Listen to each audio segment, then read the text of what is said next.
guys, welcome back to SheSports the Podcast. I'm your host, Maisie Boesiger, and today we're joined by someone super special, Cami Merickel. Hi guys. So I really wanted to have Cami on. I think that what she does in her social media is so unique and so special and so needed in today's society. And I just want to dive into the very beginning so you tell us what really got you into running. Yeah, so my mom actually ran for the University of Georgia, and so she is still a big runner. She still runs.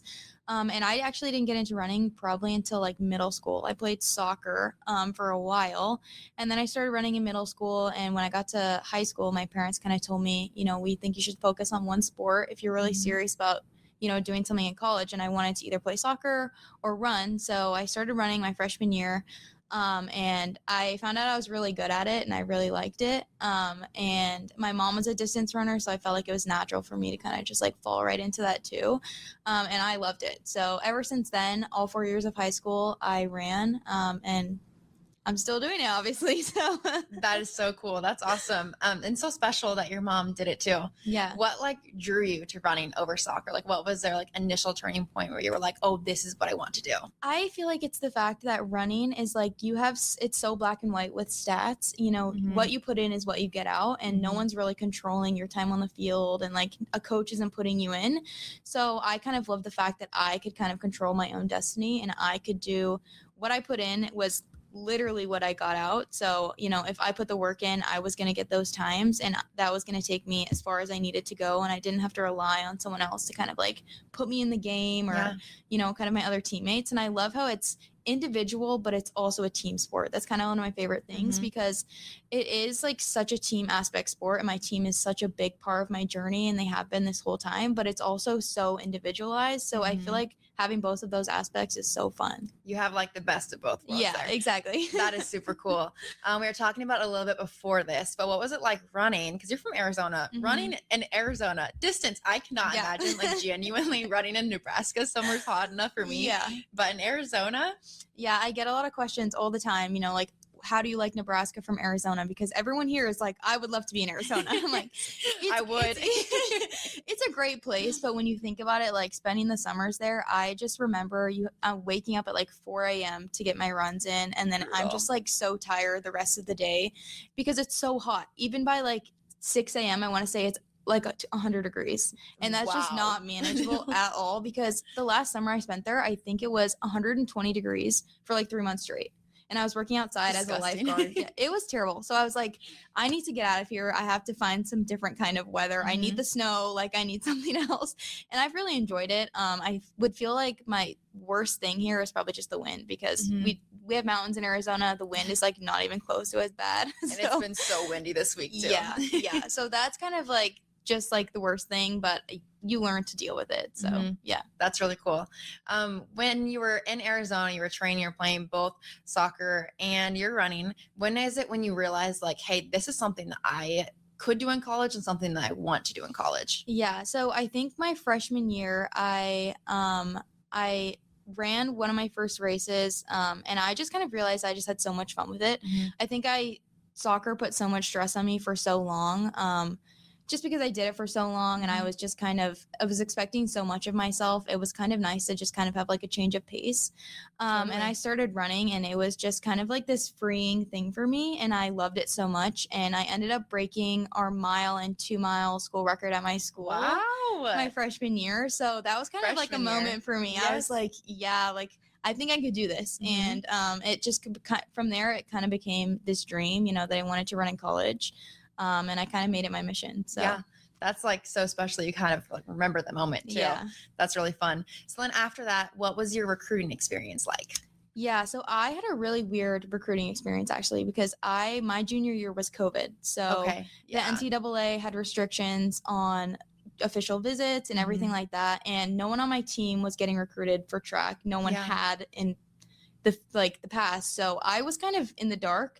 I literally had no idea what I was doing. I was I don't know how this works. And I was getting a couple letters. I was having a few coaches kind of reach out to me, but everything was virtual, like I said. So it was just kind of a weird process. And my brother actually was so helpful during this process. He helped me kind of make this whole list of pros and cons and figure out where I wanted to be, like what kind of school size I wanted, all the things you don't really think about that really matter.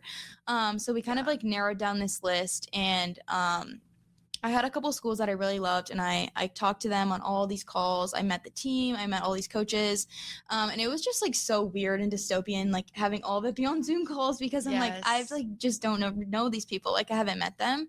And one of the reasons I chose Nebraska is because I actually lived here when I was younger. I lived in Lincoln for a couple years, and I had some family friends still. And I knew I wanted to be far from home. I knew I wanted a change of scenery, but I didn't want to be like totally by myself.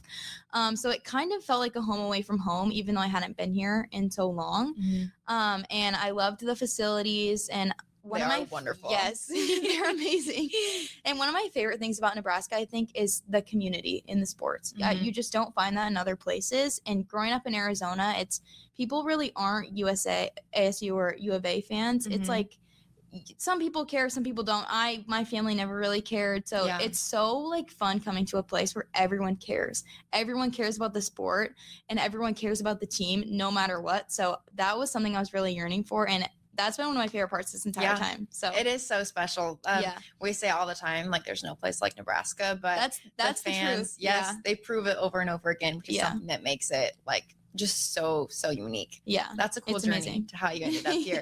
And the recruiting process, the virtual, I forgot about that. Like when I did mine, it was all virtual too, and it would have been so fun to go on those visits. I know. I would have loved to see like kind of other schools, but at the same time, I'm like, I've been here for 5 years. I chose to stay here for my 5th year, so clearly I've loved it, and I have no regrets about it. So that is amazing.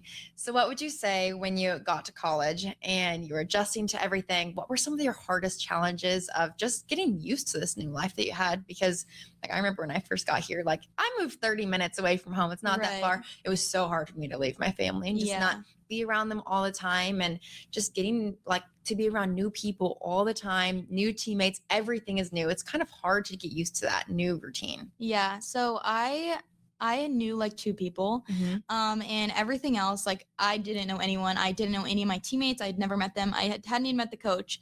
And honestly, before I got here, the coach who recruited me actually ended up retiring. So we had a new coach, which I never even met the coach who recruited me, so it wasn't that big of a deal. But it was just so weird. I feel like there was so much change going on at once. And I loved being able to kind of like start my own path and like go off and do my own thing. But it was also just kind of scary because I was kind of just out here by myself. I didn't have a car. I feel like a lot of freshmen don't bring cars. So I had to rely on a lot of other people, which kind of really helped because it helped kind of like make those friendships. And I was really close with my team my freshman year. Most of them are gone actually, because actually none of them stayed for their 5th year. So it's just me and like all my younger little teammates. But cute. I feel like it's always a little bit hard kind of like adjusting and like the training. And unfortunately, my freshman year, I also got injured. So that kind of took a toll on me mentally too. And I kind of had to like refine my love for running, which I think is it's a blessing in disguise. You know, it's never a good thing in the moment, but I think that really helped me kind of shape into the runner and the person I am today. So. Oh, that's really cool. What was that shift like when you had to refine your love? I think I just kind of had to realize that I was running for me, and I was running because I really enjoyed it. I wasn't running, for anyone else's performance standards for me, or anyone else who wanted me to do certain things. So I kind of just needed to realize that it was fun, and that's why I did it in the first place. So I kind of just had to refine that. It sounds so silly, but it's such a good reminder to have, because when you get wrapped up in trying to perform really well and trying to hit all these goals, sometimes you can forget how important it is to just find the love of your sport again. And just like really gives you the new motivation of, this is why I'm doing it. Exactly. To perform at XYZ. Right. Yeah. That is really cool. Okay. So I want to dive into your social media, because what she does on social media is it's so cool. It's so special. And you just shine like a bright light to all these young girls. And I think it's so, so important. So what made you want to share your life as a student athlete? So I feel like it's kind of going back to high school. I really didn't have anyone to look up to. No one from my school was getting recruited. And it was such just like I had no idea what was going on. And I was like wishing so badly I had someone to look up to kind of show me the insights of what it was like to be a collegiate athlete, what it was like to go through that process, you know, kind of all of that. So I kind of wanted to just become what I needed. So I always say, like, I wanted to be the big sister I never had. I have an older brother. He's awesome, but he's not a sister. So, you know, and I have a younger sister too, but it's like, I just wanted to be that for other girls because I know that's what I needed so badly. And when I was in high school, I kind of struggled with some body image issues. I feel like that's such a big thing in distance running, which makes me so sad. And it's still a thing. Even, I mean, back when I was in high school, you know, when I was a freshman in high school, which was so long ago, but you know, I'm sad that it's still a thing and it's still kind of a stigma that is going on. And I feel like a lot of people still don't realize that it is such a big issue, but I kind of wanted to bring light to that because, again, I really didn't have anyone to look up to. And it was something that I struggled with so long, kind of just in the dark, because I didn't really know who to talk to, how to talk about it. And it turns out it really doesn't matter. You know, it's something that you need to embrace your differences. And that's kind of what I realized. And it took me way too long to realize that. So I'm just trying to kind of shed some light on that for other girls and hopefully help them realize it a little bit sooner. Yeah, I love that you do that because I feel like you're doing what so many athletes want to do, but maybe aren't brave enough or maybe they just don't know what to say. But I think what you post is amazing. And I wrote down one of the posts that you had here. To every girl in sports, food is your fuel. Embrace your differences. Embrace your strengths. And then you go on to talk a little bit about you personally. And I just think it's so, so special and so important because these girls do need to know. It's hard with social media now. I feel like girls go on and it's just like, it's a highlight reel of, oh, this is what's great in my life. This is where I travel to. This is blah, blah, blah. Right. And it's just constant comparison, constant negativity and things that girls don't need to be seen all the time. And I mean, I wasn't really on social media when I was younger, and I'm thankful for that because I wasn't always seeing the constant comparison. Right. Obviously, when we got to high school is like probably when more people were like on social media, and that's when we started to feel more of the comparison. And that's one of the reasons I love SheSports, and I wish that SheSports was around when I was younger because I would have loved to hear from college athletes, hear about experiences like yours and people who would love to share their story and just spread the positivity. And that's why I love being a part of it now, being able to help all the young girls. So when do you feel like when you're posting, you started to post really intentionally? I feel like it honestly took me a little bit because posting online, it's always a little bit scary and you're always like, oh, what are these people going to think about me? Yeah. You always have that thought. And I've gotten to the point where I'm like, I really don't care because what I'm doing, I feel like I'm doing more help than I even care about what other people are thinking.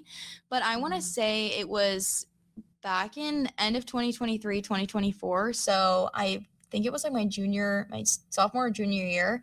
Okay. I really started I kind of had a moment. I was like, you know, I'm just kind of gonna go for this. And I always loved being in front of the camera. I always tell people I wanted to have a YouTube channel when I was like 12, and my mom was like, you're not doing that. So she was like, we're not putting all this on the internet, which is probably a good idea, but that's funny. So I feel like I love being in front of the camera, and I've always wanted to do it, but it was just holding me back because I was like, I'm so scared, like what these people are gonna think about me.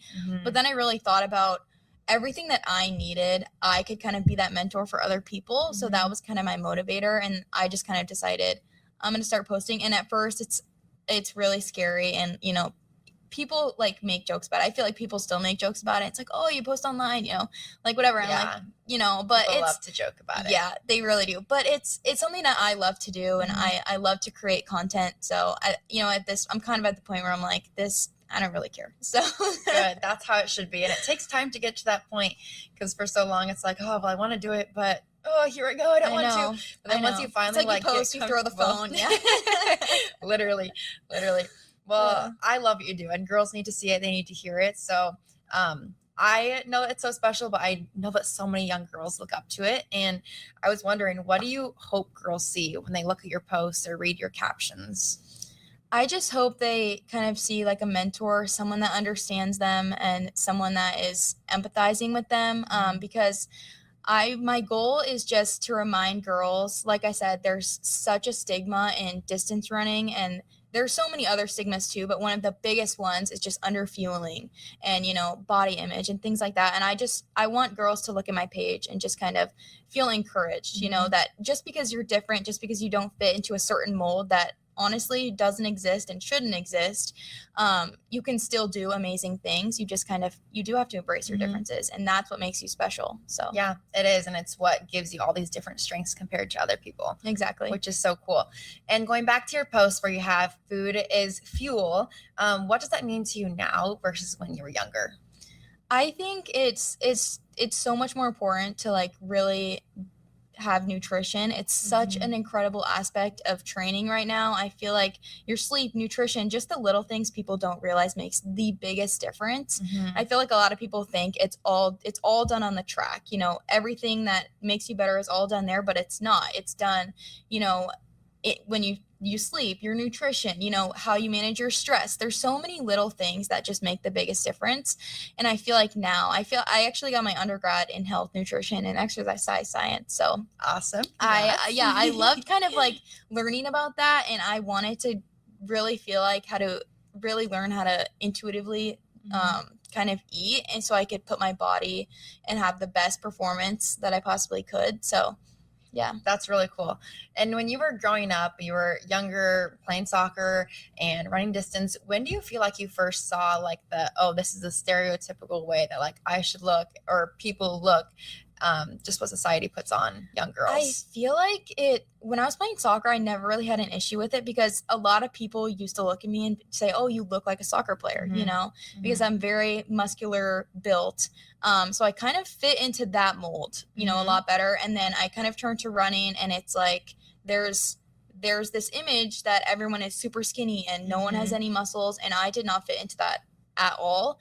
And like I said, it really took a toll on me because I was like, oh, this is weird. Like I feel like I don't belong here, you know? And even when I broke those records, you think that would be kind of like validating for me. It's like, oh, I belong, I fit in, but it still wasn't because I look so different than everyone else. And I feel like people would always say to me, and I feel like they thought it was a compliment, but it's kind of a backhanded compliment. They would say, oh, you look like a sprinter. You don't look like a distance runner.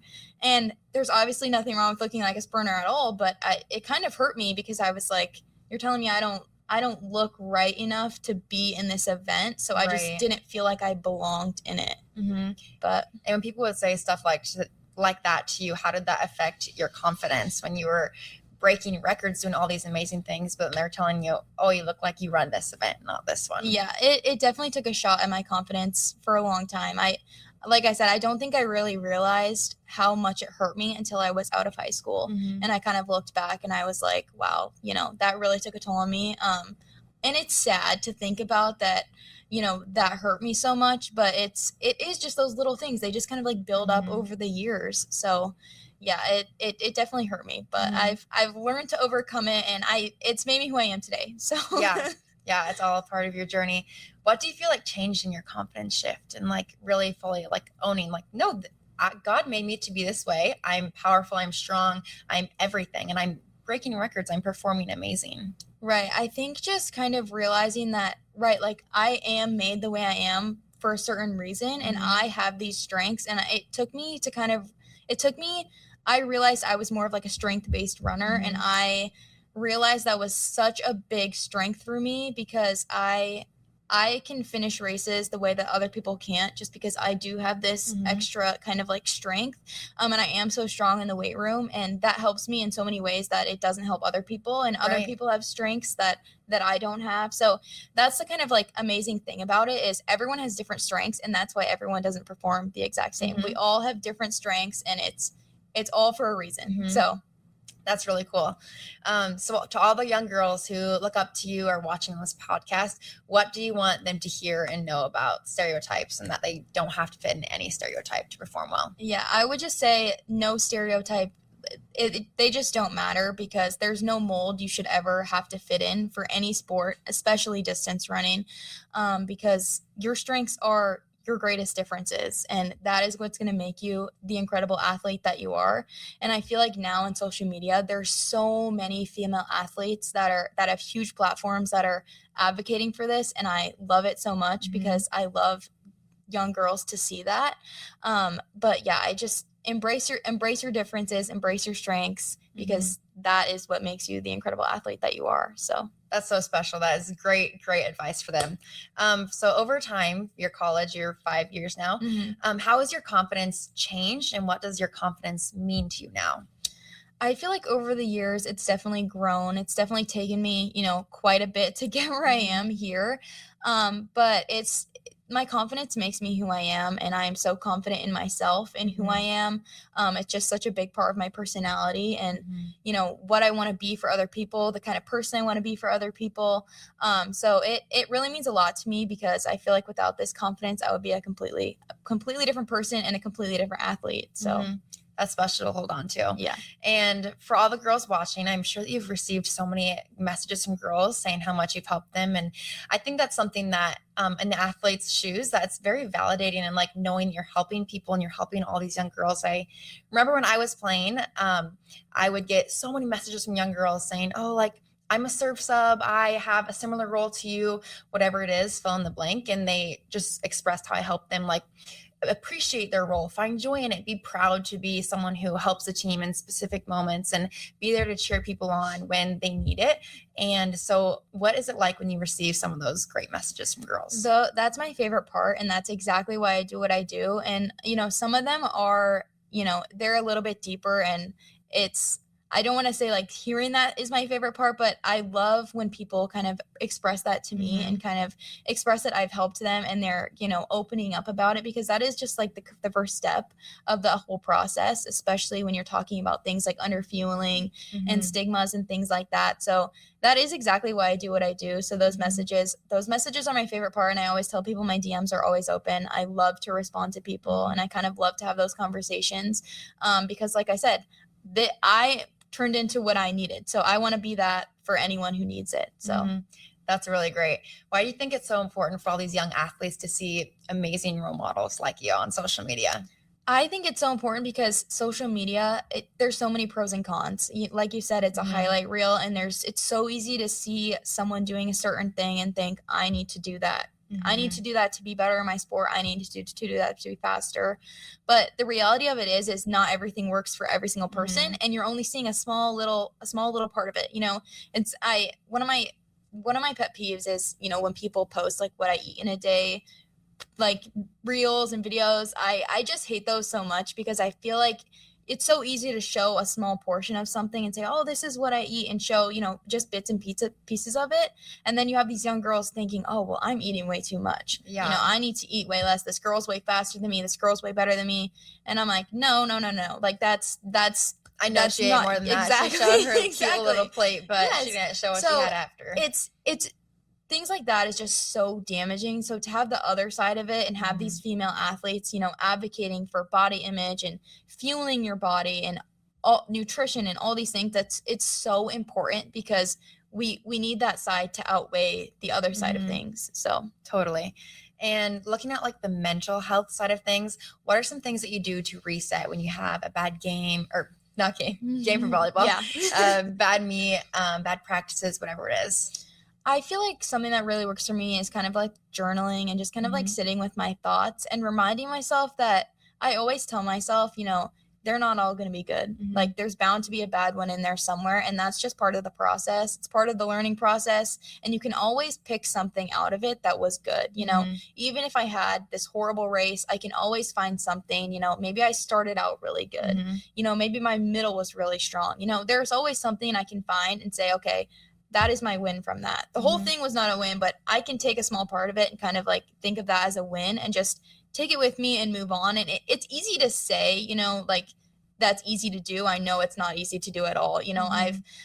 Over the years, there's been so many practices or races that I've been like, wow, that was bad, and I have to sit with it and think, and you just overthink about it a lot, I feel like. But I've gotten to the point where it's like, you just need to find that one small win, and you can't go back in time. So just take that, learn from it, and totally move on with it. Totally. Because being an athlete, there's always times where you're going to have bad practices, meets, whatever it is. Like it's literally impossible. Yeah, you can't win 100% of the time. Yeah, yes. So that's so bound to happen. Yeah, I remember so many practices leaving and being like, oh my gosh, I can't believe it. Like, Yes. that was terrible. That was terrible. I'd never want to relive it. Yes. But looking back after, you're like, okay, it's never as bad as you think it is. Exactly. And the highs are never as good as you think they are. You have to Right. find a way to stay somewhere in the middle of, okay, maybe that wasn't my best performance, but tomorrow I can go back. Tomorrow I can I'm going to focus on this and do this so much better. So I love that you can find like the little wins and be able to pull that from there. Yeah. So what would you tell some of those younger girls when they're feeling pressure to, oh, I made a mistake. How am I going to come back from this and perform better? I would say just like your mistakes are literally what make you who you are. And that is the journey. I mean, you always think about like every Olympian you've ever thought of, they've all had bad races, every single one of them. And I'm sure you can find it online. You can search it up. Yes. But no one wins 100% of the time. And I mean, maybe like 1% of the population, and that's a very small percent. You know, majority of people, 1%. Exactly. Majority of people, failures are part of the successes, and it's hard to kind of grasp onto that because it's so easy to look at the failure and be like, wow, like this is terrible. This is just like so overcoming. But you have to kind of have that to be able to move forward. So. That is great. And some things that like help athletes reset mentally, I think it's important to note, like, it's not all about your sport. You have to remember you're a person too. Exactly. You're not just an athlete. You're not just a soccer player or a basketball player or a distance runner. You're so much more than that. And being able to know, okay, well, maybe this wasn't my best practice or game. I'm going to go for a walk. I'm going to go hang out with my friends or family because it's so good to have the balance outside of sports. What are some things that you feel like you do outside of your sport? So I feel like content is like one of the biggest ones. I obviously create a lot of content around sports, but it is just like so healing for me in a way. You know, I just create content about like random things sometimes, and I love doing that. And it's kind of a safe space for me. And you know, I love to be outside. I love to go on walks. You know, I love to do little things like that. But yeah, kind of being able to separate that, like yourself from your sport, is so important, because your identity is not rooted in your sport. Because I feel like one of the biggest mistakes a lot of athletes make is kind of tying their identity so deeply into their sport, because you know, you never know what's going to happen with your sport, and eventually your sport is going to come to an end, you know, and you're going to have to figure out who you are without your sport. So it's so important to realize who you are outside of your sport, and realize that your sport is just a part of your story. It's not the whole story. So that's awesome. Well, Cami, you are literally amazing. Thank you so much for coming on and sharing all of your insight. And everyone needs to go check out her page. What's your Instagram handle? It's Cami Merickel. So just my name all smushed together. You have to go give her a follow. Check out all of her stuff. She is literally amazing. Okay, there'll be new SheSports podcasts coming out every month, twice a month. Thanks for watching. Bye, guys. Bye. A Herd at Sports Network production.